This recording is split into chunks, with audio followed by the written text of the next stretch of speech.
Hello guys, welcome to TN jobs. SSC ஜிடியோடைய notification வெளியே வந்திருக்கு. ஸோ இந்த நோட்டிஃபிகேஷனோடைய ஃபுல் டீட்டெயில்ஸ் வந்துட்டு இந்த வீடியோவில் பார்க்கலாம். இப்போ தான் first time TN jobs Tamil சேனலை பார்க்குறீங்க அப்படின்னா லைக் பண்ணுங்கள், ஷேர் பண்ணுங்கள், சப்ஸ்கிரைப் பண்ணுங்கள். ஸோ வாங்க வீடியோக்குள்ளே போகலாம். ஸோ இந்த நோட்டிஃபிகேஷனோடைய லாஸ்ட் டேட் எப்போன்னு பார்த்தோம் அப்படின்னா 4/10/24. ஓகேவா, 4/10/24 நீங்கள் வந்துட்டு அப்ளை பண்ணிக்கலாம்.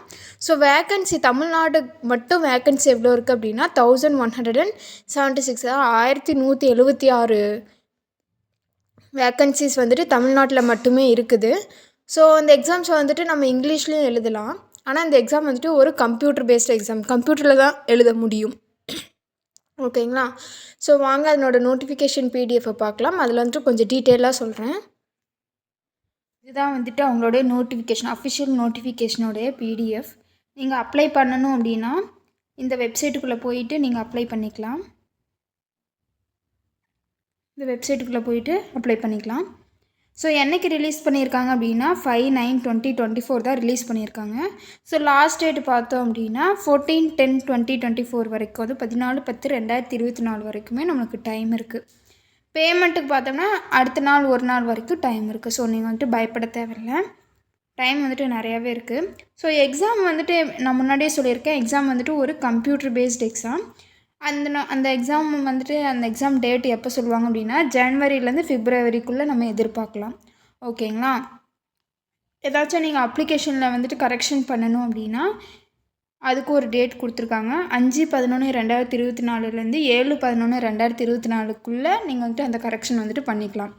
ஓகேங்களா. சப்போஸ் நேம் மாற்றி கொடுத்துட்டேன், டாக்குமெண்ட்ஸ் தப்பாக அப்லோட் பண்ணிட்டேன் அப்படின்னா நீங்கள் வந்துட்டு அதில் வந்துட்டு கரெக்ட் பண்ணிக்கலாம்.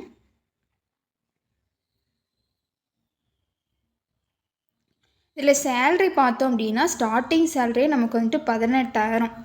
ஓகேங்களா. அதில் மேக்ஸிமம் சேல்ரி எவ்வளோ இருக்கும் அப்படின்னா ஒரு 56 ப்ளஸ், ஒரு 56,000 ஸ்டார்ட் எண்டிங் சேல்ரி இருக்கும் மேக்ஸிமமாக, அதிகபட்சம். இதில் பார்த்தோம் அப்படின்னா வேக்கன்சிஸ் வந்துட்டு அவங்க பப்ளிஷ் பண்ணியிருக்காங்க. இதில் பார்த்தோம்னா SC, ST, OBC, EWS, UR இது வந்துட்டு மேலுக்கான ஒரு வேக்கன்சி காலம் கொடுத்துருக்காங்க. அதுமாதிரி ஃபீமேலுக்கு வேக்கன்சி காலம் கொடுத்துருக்காங்க. ஓகேங்களா.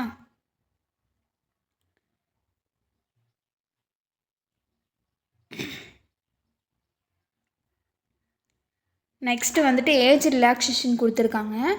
என்ன அப்படின்னா எஸ்சி எஸ்டியாக இருந்தீங்கன்னா 5 இயர்ஸு, ஓபிசி அதர் கேட்டகரியாக இருந்தீங்க அப்படின்னா 3 இயர்ஸ், எக்ஸ் சர்வீஸ் மேனாச்சுன்னா 3 years, children's and depends on victims, ஏதாச்சும் விக்டிம்ஸாக இருந்தீங்க அப்படின்னா அவங்களுக்கு வந்துட்டு 5 இயர்ஸ் கொடுக்குறாங்க. ஏஜ் ரிலாக்ஸேஷனும் இருக்குது.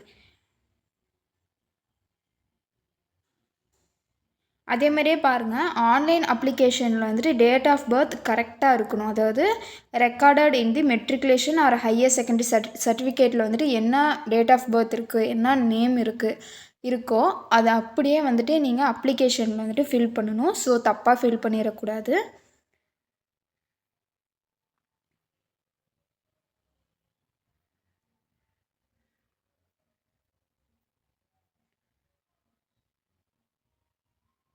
ஓகே. நெக்ஸ்ட் இப்போ வந்துட்டு எஜுகேஷ்னல் குவாலிஃபிகேஷன்ஸ் பற்றி பார்க்கலாமா. So the candidates must have passed the matriculation or 10th class examination from recognised board or university. அதாவது நீங்கள் வந்துட்டு 10th முடிச்சிருக்கணும்.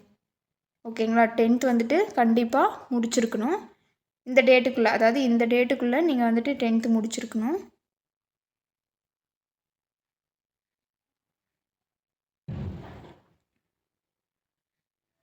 சப்போஸ் அதுக்குள்ளே நீங்கள் வந்துட்டு 10th முடிக்கலை அப்படின்னா நீங்கள் வந்துட்டு எலிஜிபிள் கிடையாது. ஓகேங்களா.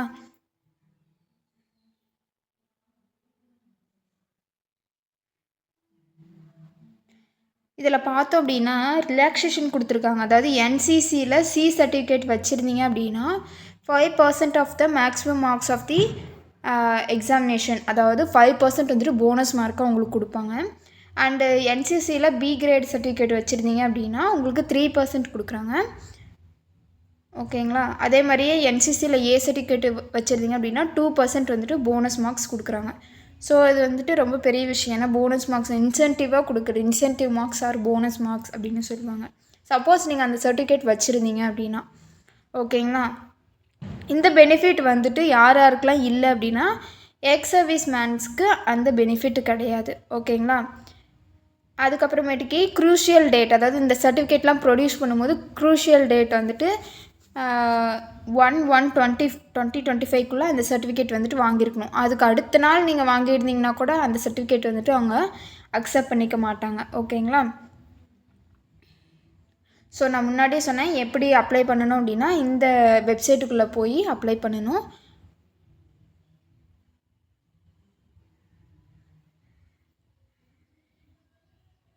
அப்ளிகேஷன் ஃபீஸை பொறுத்த வரைக்கும் அதாவது 100 ரூபா. ஓகேங்களா. அதர்ஸ்க்கு வந்துட்டு 100 ரூபா. அதர்ஸ்க்கு வந்துட்டு 100 ரூபா கொடுக்குறாங்க, 100 ரூபா கேட்குறாங்க. நெக்ஸ்ட்டு உமன் கேண்டிடேட்ஸ், அதுக்கப்புறமேட்டுக்கு SC ST and ex service மேனாக இருந்தீங்க அப்படின்னா ஃபீ கட்ட தேவையில்லை. ஓகேங்களா. இந்த ஃபீ வந்துட்டு ஆன்லைன் மோடில் தான் பே பண்ணணும். எப்படின்னா பிஹெச்ஐஎம், யூபிஐ, இல்லை நெட் பேங்கிங்கில், or Visa, or Mastercard, Maestro, RuPay, debit card. ஓகேவா. இதில் எதில் வேணாலும் நீங்கள் வந்துட்டு அப்ளை பண்ணிக்கலாம். But mode of pay fees அது எப்படின்னு கேட்டிங்கன்னா ஆன்லைன் தான். ஏன்னா ஆன்லைனில் தானே நீங்கள் அப்ளிகேஷன் பண்ண போகிறீங்க, அதனால்.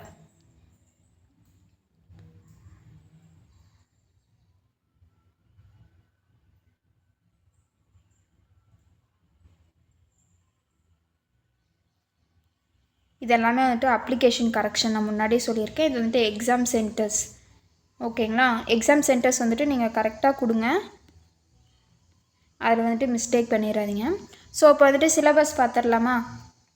ஸோ நான் முன்னாடியே சொன்னேன் இது வந்துட்டு ஒரு கம்ப்யூட்டர் பேஸ்ட் எக்ஸாம். இதில் பார்த்தோம் அப்படின்னா general intelligence and reasoning part ஏல இருக்கும். பார்ட் பியில் general knowledge and general awareness. Part சியில் வந்துட்டு மேத்தமெட்டிக்ஸ் இருக்கும். பார்ட் டியில் வந்துட்டு இங்கிலீஷ் ஆர் ஹிந்தி. சப்போஸ் நீங்கள் இங்கிலீஷ் சூஸ் பண்ணுறீங்க அப்படின்னா இங்கிலீஷ் வரும், ஹிந்தி சூஸ் பண்ணுறீங்க அப்படின்னா ஹிந்தி வரும், அவ்வளோதான். இதில் நம்பர் ஆஃப் கொஷின்ஸ், அந்த 4 பார்ட்டுக்குமே நம்பர் ஆஃப் கொஷின்ஸ் வந்துட்டு ஈச் 20 கொடுக்குறாங்க. ஒரு கொஷினுக்கு 2 மார்க்குன்னு போட்டோம்னா 40 மார்க். ஓகேங்களா. 40 40 40 4 மார்க் அந்த மாதிரி வரும். இப்போது அந்த இந்த டோட்டல் கொஷின்ஸுமே நம்ம எவ்வளோ நேரத்தில் அட்டென்ட் பண்ணணும் அப்படின்னா 60 மினிட்ஸ் தான் டைம். ஏன்னா டைம் வந்துட்டு இங்கே கம்மியாக தான் கொடுத்துருக்காங்க. 60 மினிட்ஸ் தான் டைமு, கிட்டத்தட்ட 1 hour. அந்த 1 hourக்குள்ளே நீங்கள் வந்துட்டு 80 கொஷின்ஸ்க்கு வந்துட்டு நீங்கள் ஆன்சர் பண்ணணும். ஓகேங்களா. இந்த கொஷின்ஸ் வந்துட்டு எப்படி எந்தெந்த லாங்குவேஜ்லலாம் இருக்கும் அப்படின்னு பார்த்தோம் அப்படின்னா இங்கிலீஷில், ஹிந்தியில் அண்டு 30 ரீஜனல் லாங்குவேஜஸ் என்னென்னா அசாமீஸ், பெங்காலி, குஜராத்தி, கன்னடா, கொன்கனி, மலையாளம், மணிப்பூரி, மராத்தி, பஞ்சாப், தமிழில் கூட இருக்குது. ஓகேங்களா. இந்த எக்ஸாம் வந்துட்டு தமிழில் கூட இருக்குது. உங்களுக்கு வேணும் இங்கிலீஷ் தெரியாது, இங்கிலீஷ் தமிழ் மீடியம்லேயே படிச்சுட்டு வந்தேன் அப்படின்னா நீங்கள் வந்துட்டு தமிழில் கூட எழுதலாம். ஓகேங்களா. இதெல்லாமே சிலபஸ்ஸு. ஸோ நீங்கள் வந்துட்டு அவங்களோட அஃபிஷியல் நோட்டிஃபிகேஷனில் பார்த்தோம் அப்படின்னா அதில் இருக்கும். ஓகேங்களா. நெக்ஸ்ட்டு இது முடிச்சதுக்கப்புறமேட்டுக்கு பிஇடி டெஸ்ட் இருக்கும். ஓகேவா. பிஇடி டெஸ்ட்டுன்னு சொல்லுவாங்க, இல்லைனா பிஎஸ்டி. அப்படின்னா என்னன்னா physical standard test hour physical efficiency test. அதாவது ஃபிசிக்கல் டெஸ்ட் எடுப்பாங்க. ஓகேங்களா. அதுதான், வேறு ஒன்றும் கிடையாது. இதில் பாருங்கள், மேலாக இருந்தீங்க ரேஸ், அது என்னன்னா ரேஸ் தான். மேலாக இருந்தீங்கன்னா 5 kilometers in 24 minutes. ஓகேங்களா. ஃபீமேலாக இருந்தீங்கன்னா 1.6 kilometers in 8.25 minutes. ஓகேங்களா. 8.25 minutesல நீங்கள் வந்துட்டு அதை கம்ப்ளீட் பண்ணணும் அந்த டாஸ்க். ஓகேவா. இது வந்துட்டு எதுக்கு அப்படின்னா for candidates other then those belonging to the Ladakh region. Okay, அவங்களுக்கு மட்டும்தான் வந்துட்டு இந்த இது வச்சுருக்காங்க.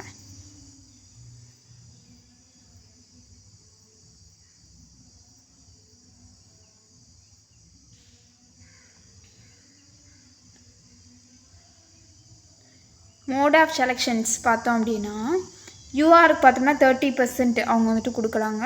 ஓபிசி ஆர் இடபிள்யூஎஸ் பார்த்தோம் அப்படின்னா 25%. ஓகேவா. குவாலிஃபைங் மார்க்ஸு, அதாவது யூஆராக இருந்திங்கன்னா 30% எடுத்துருக்கணும். ஓபிசி ஜென்ரல் கேட்டகரி ஆர் இடபிள்யூஎஸ்ஸாக இருந்துச்சிங்கன்னா 25% வந்துட்டு நீங்கள் எடுத்துருக்கணும். ஓகேங்களா. அதர் கேட்டகரிஸ் வந்துட்டு 20%. ஓகே, மினிமமாக இவ்வளோ எடுத்துருக்கணும் அப்படின்னு அவங்க வந்துட்டு வச்சுருக்காங்க. ஆல்ரெடி சொல்லியிருக்காங்க, அதே தான் கொடுத்துருக்காங்க. ஓகே, எப்படி அப்ளை பண்ணணும் அப்படின்னு நான் நெக்ஸ்ட் வீடியோவில் போடுறேன். ஏன்னா அந்த வீடியோ வந்துட்டு லென்த்தாக போகுது. ஸோ இந்த சேனலில் பிடிச்சிருந்தா லைக் பண்ணுங்கள், ஷேர் பண்ணுங்கள், டிஎன் ஜாப்ஸ்க்கு சப்ஸ்கிரைப் பண்ணுங்கள். தேங்க்யூ.